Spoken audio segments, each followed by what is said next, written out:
what's going to happen with silver is that as gold goes up, and it's not so much gold going up, it's the dollar going down, silver goes up roughly twice as fast. Because nobody's got it. It's a very tight market.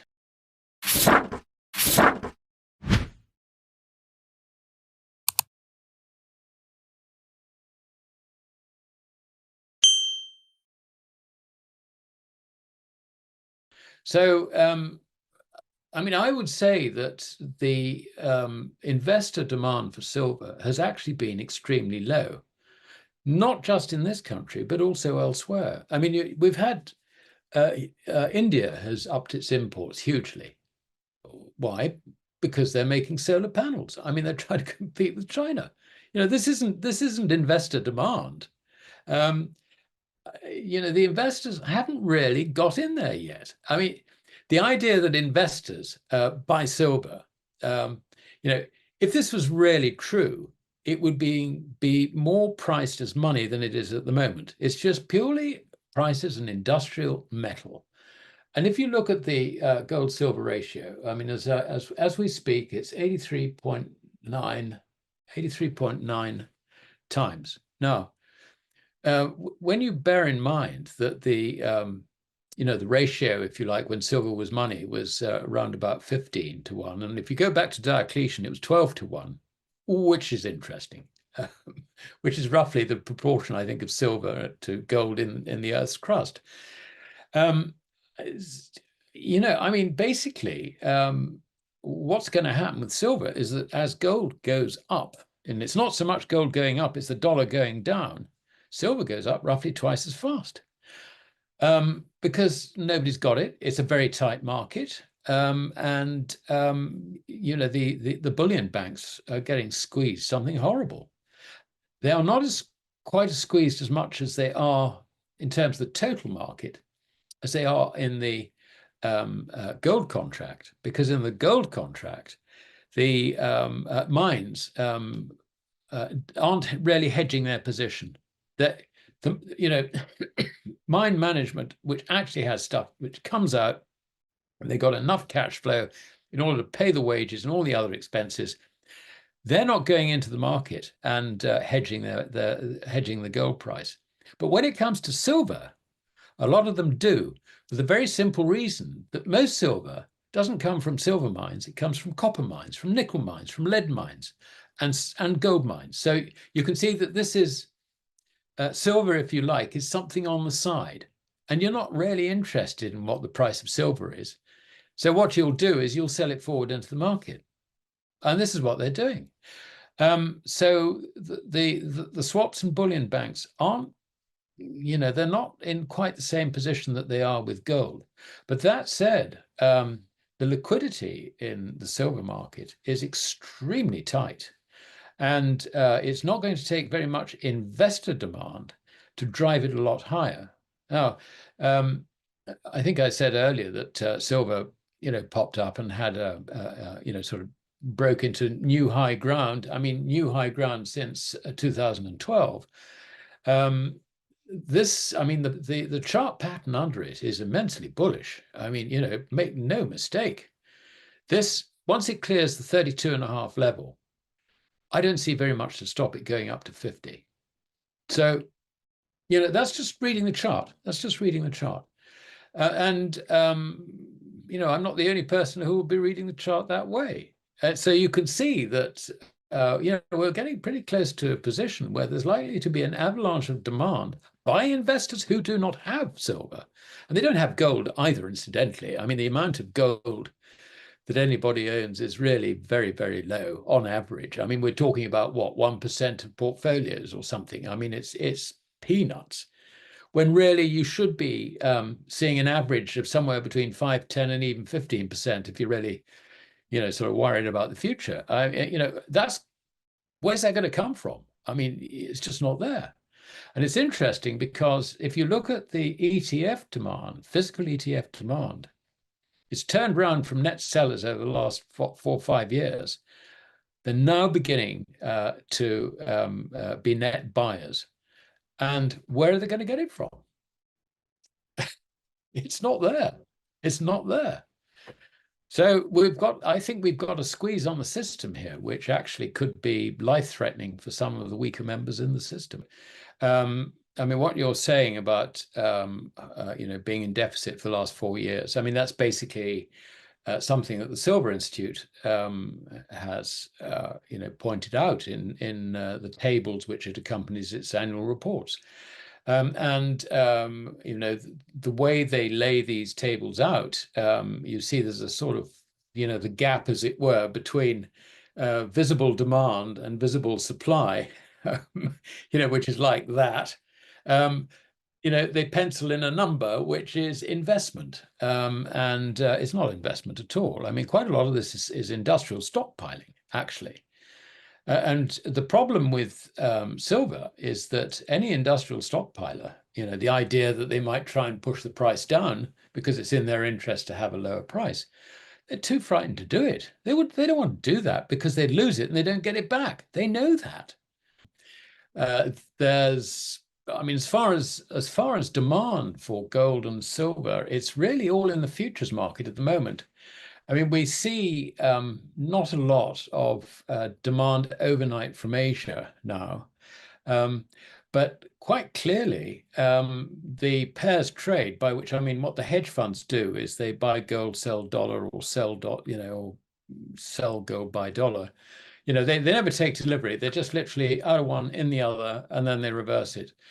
I think they're beginning to get really concerned about the outlook for the dollar, and the cut in Fed funds rate recently, 50 basis points, I think sent a very clear message that the Fed is now less worried about inflation and more worried about the prospects of a stalling economy, even though that wasn't said in the FOMC statement by Jay Powell.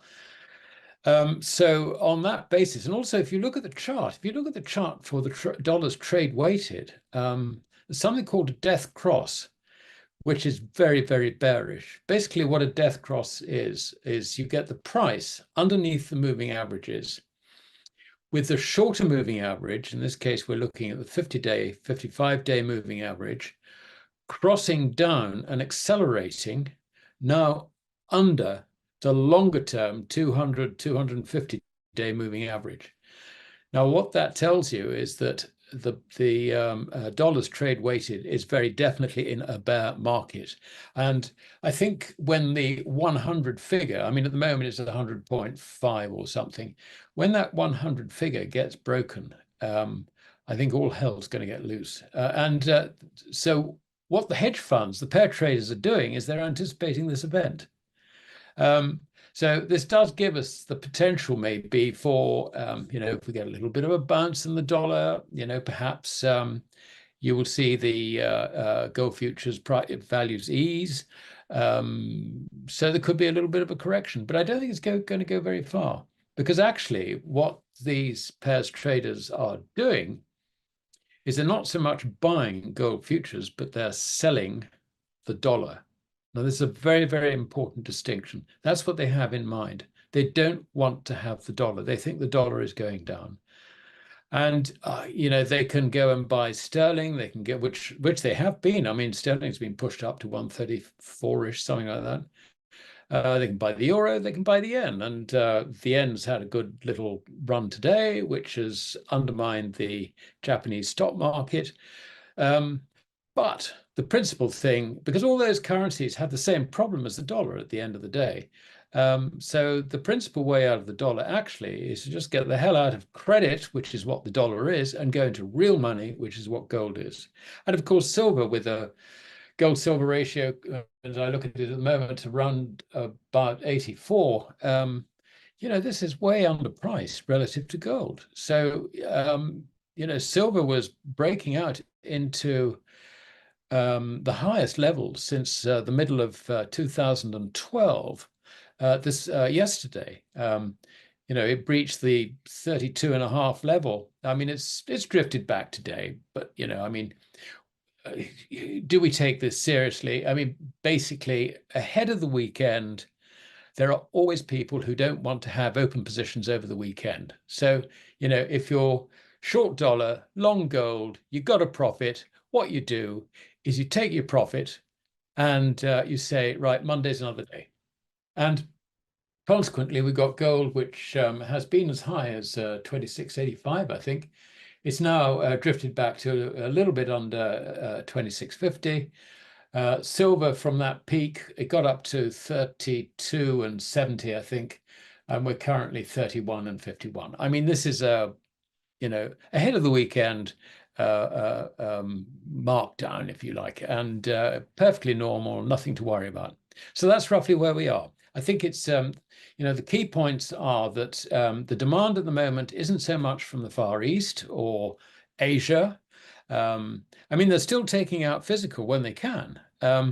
But I think the price drivers have really been the hedge funds who have woken up to the Fed's dilemma.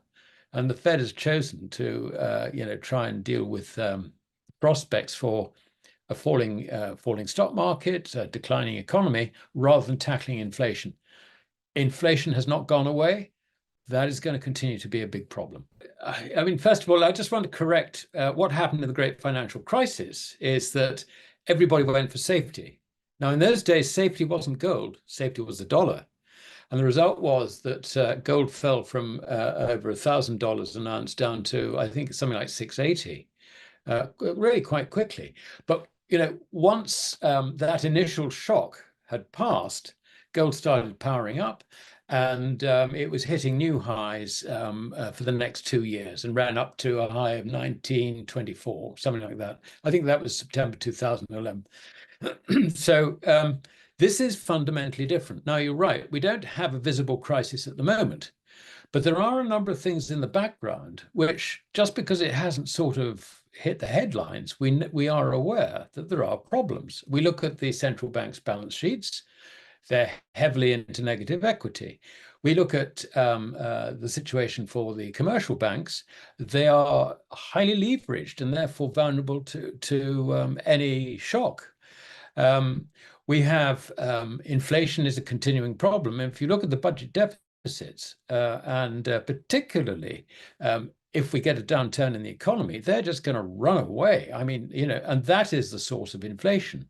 Another source of inflation, of course, is excess consumer spending. And if you look at what the consumers are doing, they've tapped out their savings and, they've increased their credit card debt. So basically, everything is still driving prices higher, even though the economy is in, if you like, not very good shape. So overall, on that side of things don't look that smart. And then if we go internationally, you can see that the dollar has a problem because the Chinese and the Japanese are no longer buying US Treasury debt. The Chinese in particular are doing what I've just said the hedge funds are now doing in America. They've been selling dollars. And guess what? They've been buying gold. And so have the Chinese citizens. So have the Indian citizens. Now, I think that's died down a little bit now. But it's the idea that the U.S. Treasury is going to be able to fund itself from foreign demand. Forget it. That's not going to happen. It really is not. Now, this means that the U.S. Treasury are in a debt trap. And we can see this. So, okay, we don't actually have a visible, sort of huge, great Lehman moment, but we can see that there are these problems. So that's roughly where we are. I mean, there all these huge, great problems. We know the problems are there. We know that the foreigners are no longer buying US Treasuries. And perhaps while foreigners understand that the US government is in a debt trap from which there is really no escape other than really slashing government spending way down. I mean, surplus immediately next year. That's the only way out of this. On that basis, I think it's not just foreigners. I think some of the institutions, some of the investing institutions, hedge funds, and so on and so forth in America are actually getting worried about this funding problem. They can see it. I mean, they've been reading my stuff, I'm sure, and others, not just me, but And indeed, I mean, these guys are not idiots. They play the markets and all the rest of it, and they may be Keynesian and they're all into macro, this and all, but actually they're not stupid. So what we're going to see, I think, is a growing realization in the investment establishment in America that America has got a problem. And it's not just the foreigners looking at it, it's America, American institutions seeing this as well. So who needs a crisis? This will generate a crisis. Of that, I'm absolutely certain. And to an extent, if you're running, funds in America, you'll be looking at this and thinking, well, we got to de-risk our portfolios. So what do?